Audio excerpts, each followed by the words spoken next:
Aliás, eu desafio, mostre aí onde é que houve realmente algo que foi errado feito no meu governo e que tenha sido escondido.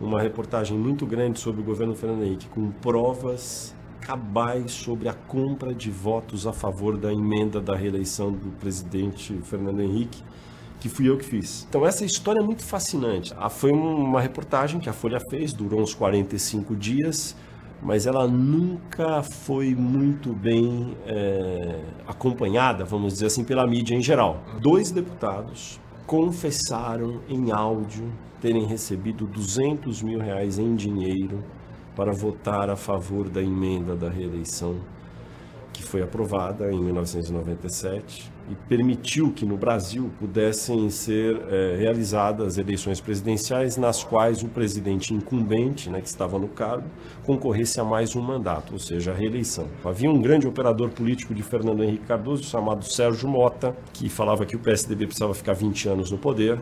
E, enfim, o processo da reeleição do Fernando Henrique foi andando, foi uma emenda constitucional, era necessário mudar a Constituição, e deputados foram comprados para votar a favor dessa emenda. Tudo isso era sabido dentro do Congresso Nacional. Eu havia chegado a Brasília, transferido para cá em 96, acompanhava isso muito de perto, sabia que deputados estavam vendendo voto para votar a favor da emenda da reeleição de Fernando Henrique. Isso é um fato. Vários jornalistas sabiam. Aí eu procurei várias pessoas que se dispuseram a me ajudar, as fontes. Aí eu contatei várias pessoas, porque nem todos vendem o voto. Alguns poderiam não querer vender. Eu falei, mas vocês serão contatados. Eu me lembro que eu contatei 6 ou 7 que eu julgava que seriam pessoas mais íntegras e que eventualmente iriam recusar. Aí uma delas topou, eu dei para ela um gravador e falei, você vai na reunião com esse gravador no seu bolso do paletó e vai ser o meu gravador, a minha fita, você não vai manipular, você vai entrar, quando você sair você dá para mim, que eu tenho que ter segurança absoluta que essa fita é íntegra. E assim foi durante muito tempo, 4 meses, e tudo foi registrado, tudo, absolutamente tudo. As provas eram incontestáveis, os deputados dizendo que receberam dinheiro, quem pagou, como foi, de que forma foi. Dinheiro em dinheiro, dentro de um saquinho, etc. Então, no dia 13 de maio, com as provas já... não eram indícios, eram provas. Está até na minha sala ali, depois você pode ver a primeira página. Deputado conta que votou pela reeleição por R$200 mil, que vendeu o voto. Isso foi publicado. A reportagem foi publicada. Eram 2 deputados citados, que tinha prova absoluta, e outros tantos indícios. O que era necessário a partir disso? Que se abrisse um inquérito, uma CPI, um inquérito e um processo pela Procuradoria-Geral da República, não é para apurar. A CPI não foi instalada. Os deputados imediatamente renunciaram ao mandato. Renunciaram. Eu renunciei ao mandato por razões pessoais. E sumiram. O Delfim Neto, que cada vez mais se torna um dos melhores frasistas do Brasil, à época disse, nunca vi ganhar um boi para entrar e uma boiada para sair. Sugerindo que, enfim, você sabe o que.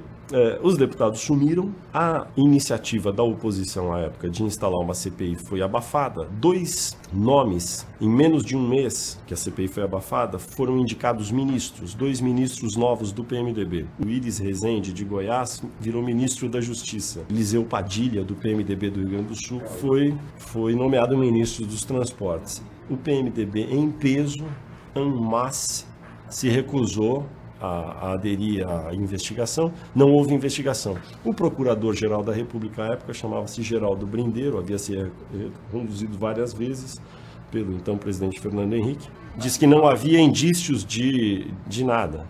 Quando havia provas, na verdade indícios não havia provas.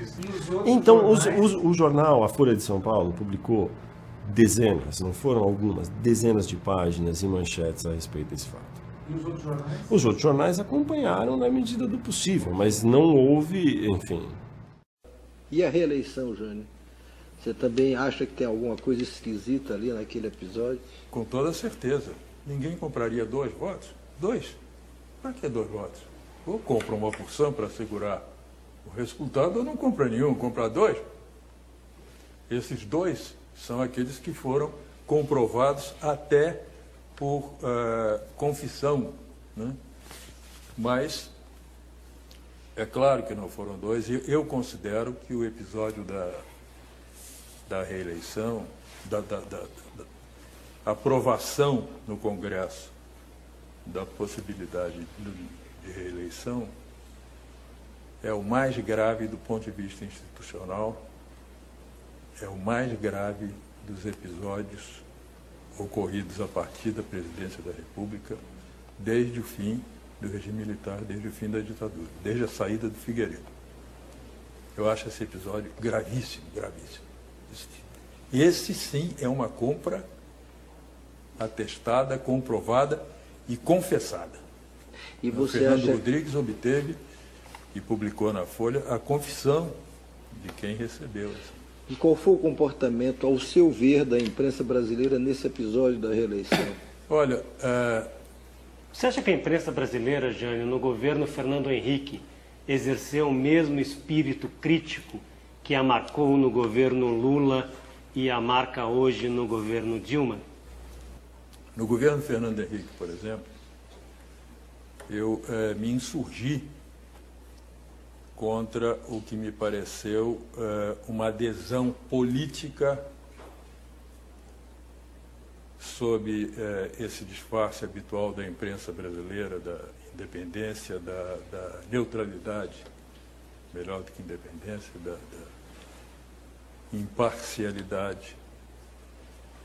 E os jornais todos foram, com as revistas e com as televisões, foram transformados em suportes políticos do Fernando Henrique, do governo Fernando Henrique.